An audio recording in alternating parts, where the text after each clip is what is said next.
Border stories are almost always associated with tragedy and hopelessness, but we found one that actually offers hope for people on both sides of the border.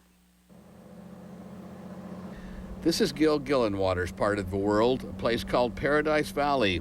It's near Scottsdale, Arizona, near where he made his money selling land that became posh neighborhoods like this, usually manicured by Mexicans from a place like this. Agua Prieta, Mexico is only 200 miles south of Scottsdale, but a universe away. The only neighborhood park is a trash-filled gully. There is no indoor plumbing, no electricity, and little hope of breaking away. Buenos dias, mia.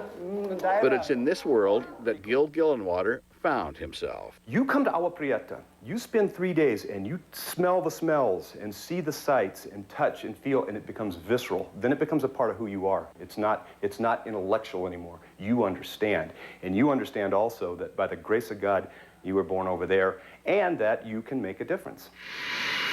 Usually he drives, but this day he arrives on a private jet owned by DMB Associates, a philanthropic developer of upscale communities. The young people on board are interns the company wants to expose to life on the other side of the tracks, or in this case, the border. So once we understand really what this is about, what this wall, what this border is, then we can understand that our responsibility to helping the people here not get over the wall, helping them with opportunity. Gillenwater set up a charitable foundation called Rancho Feliz, which means Happy Ranch. He works closely with local churches and civic organizations, providing them support and money for shelters, computer schools, housing, childcare, soup kitchens. The list goes on. He says he leans toward Buddhism, but his religion is service. Jesus Terran is director of Patronato, which means patron. Jesus runs a Catholic shelter for little girls, many of them orphans, and senior citizens whose families have disappeared, usually across the border. The social security system for Mexico has always been the family, and the husband gets across, and then maybe the wife will get across. Well, here's the abuela, here's the grandfather out on the streets. To me, being an orphan senior would be a lot worse than being an orphan child. And the one thing that we insisted on is that they're clean and comfortable, and you can take a hot shower at the end of the day. This is a Rancho Feliz dorm. Over 1,000 volunteers pass through here each year. Volunteering is an important part of Gillenwater's mission here, which he sees as a way to address poverty on both sides of the border, the physical poverty in Mexico and what he calls the spiritual poverty in the U.S. This is John Falkner, a volunteer from the University of Colorado. Growing up in the United States, it's just material is everything, but you don't get a sense of purpose from, buying new things, buying new clothes.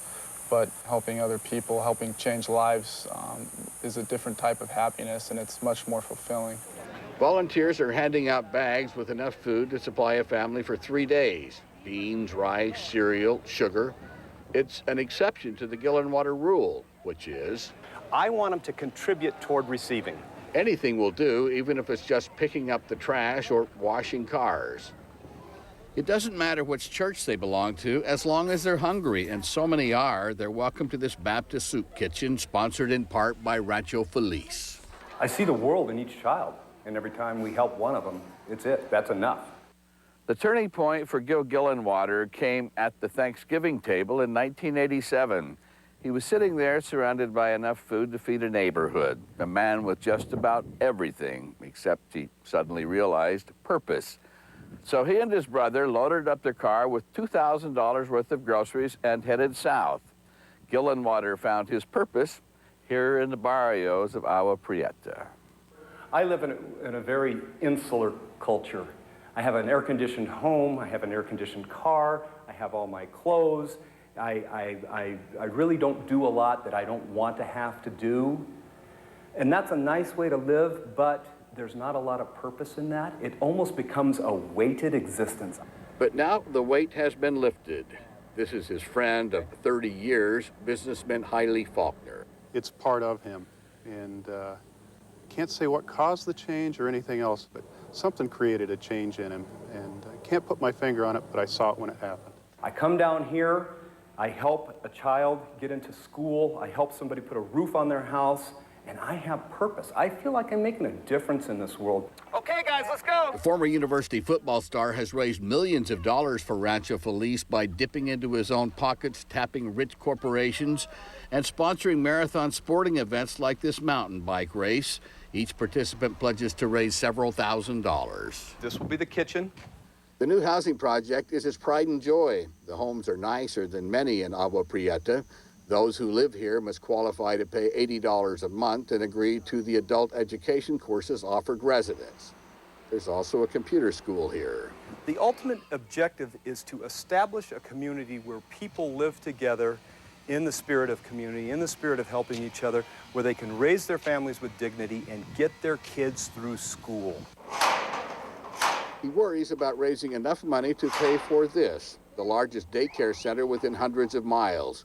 But he worries more about mothers who can't both work and keep their children. We have stories of mothers that have actually tied their children into high chairs so that they could go to work and that the state wouldn't come and take their children away. Back by the pool in Tempe, Arizona, John Falkner says volunteering changed his life. Going down there and helping out just gives you a sense of purpose that you don't get from anything else. And so going down there and helping out, you really do get a lot of. It's almost selfish just because you feel so good.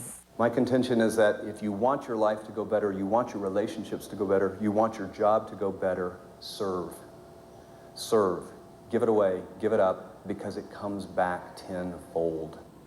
He says if he had to make a choice between giving up the good life back home or his work in Mexico, he would reluctantly choose to give up the good life. On our calendar,